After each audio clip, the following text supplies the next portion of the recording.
Hello, today I'm in Nissan Leaf. In this video I'll show you how to manage steering wheel buttons.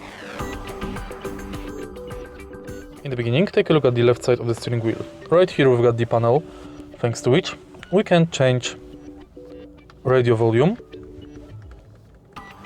radio station, and thanks to this panel we can navigate through instrument cluster menu.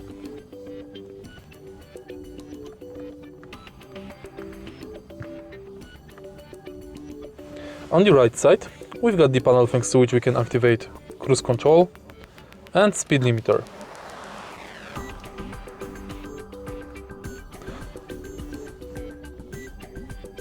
Thanks to this button, you can activate voice assistant, and thanks to this button, you can answer or end the calls. Of course, if you press right here, you will use horn.